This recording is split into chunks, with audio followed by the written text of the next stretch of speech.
रेहाना और रवि की शादी के बाद रवि के पास कुछ नहीं था। रेहाना, तुमने मुझसे शादी करके एहसान किया है। मुझसे ज्यादा तो तुम कमाती हो। अरे तो क्या हुआ, एक दिन आएगा रवि कि तुम खूब पैसा कमाओगे।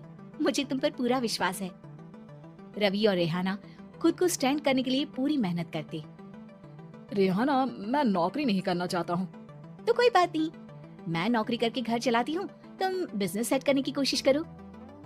एक दिन रेहाना, तुम जानती हो, मैंने जो विज्ञापन बनाने वाली कंपनी खोली थी ना, उसे बड़ी ब्रांड का ऑफर आया है। अब हम लोगों के दिन प्यारे न्यारे हो गए हैं। मैं जानती थी रवि कि एक दिन तुम सेटल हो जाओगे। रवि का काम अच्छा चल जाता है। एक दिन वो रेहाना से कहता है, रेहाना, अब हम लोगों का बच्चा भी हो गया है। बहुत छोटा है वो, उसका ख्याल कैसे रखेंगे हम?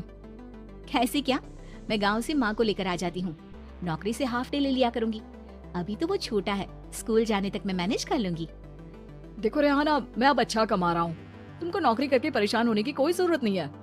अरे कैसी बात कर रहे हैं, मैं अपनी लगी लगाई नौकरी कैसे छोड़ दूं? और मैंने तो सुना है हम लोगों को कुछ ही महीनों में सरकारी नौकरी मिल जाएगी। सरकारी नौकरी में कितना कमा लोगी? उतने में तो मैं ड्राइवर रख लूंगा। रेहाना को रवि की बात का थोड़ा बुरा तो लगता है।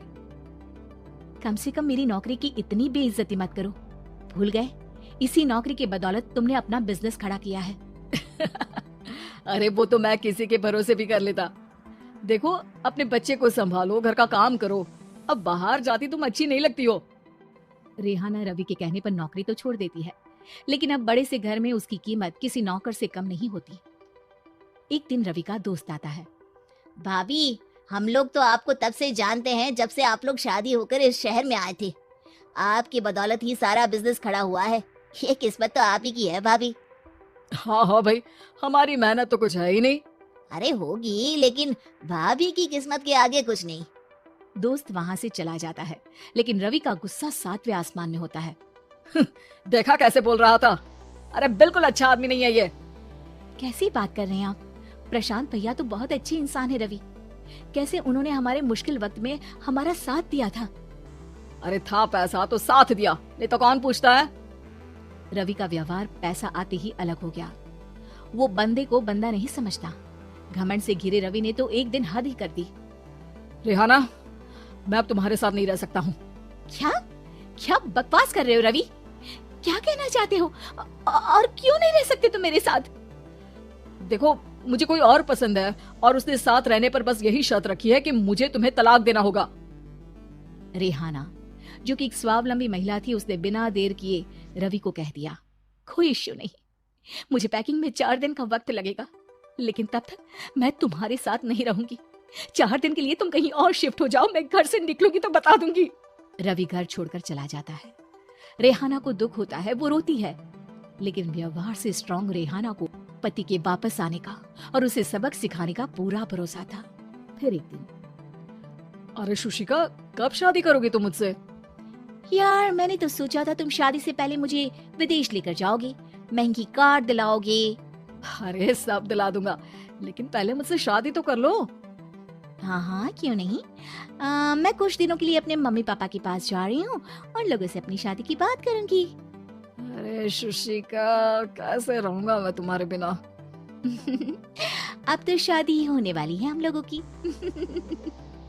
शुशिका रवि को छोड़कर चली जाती है। रवि घर आता है, जहाँ रेहाना को ना पाकर उसे सब अजीब लगता है। घर तो रेहाना के बिना कुछ नहीं है। बच्चे की याद भी आ रही है। चलो एक वीडियो कॉल कर लेता हूँ। रवि रेहाना को वीडियो कॉल करता है, लेकिन रेहाना फोन नहीं उठाती। रात को सोते वक्त मन कर रहा है मुन्ने को गले लगा लूं। चलो कोई ना, शुशिका से शादी के बाद मेरे और भी बच्चे होंगे। अगले दिन रवि ऑफिस जाता है, जहाँ टीना खड़ी होती है। सर, आपने अपने नए ऐड के लिए मॉडल की रिक्वायरमेंट डाली थी ना, मैं उसी के लिए आई हूँ। रवि टीना को देखकर खुश हो जाता है। अब शादी हो गई है तुम्हारी? नहीं सर, बस अच्छा सा हैंडसम और अमीर लड़का देख रहे हैं मेरे मम्मी पापा। रवि के दिमाग से तो टीना को देखकर शुशिका का ख्याल भी खत्म हो जाता है। अरे यार, ये लड़की मिल जाए, कितनी सुंदर है। शुशिका तो इसके आगे कुछ नहीं है। क्या तुम्हें ऐसा नहीं लगता कि मुझसे मिलकर तुम्हारी ये खोज खत्म हो गई है? आप तो 2 बच्चों की पापा लग रहे हैं। अरे नहीं नहीं, मेरी शादी तो हुई थी, लेकिन बीवी को किसी और से प्यार था, मुझे छोड़कर चली गई।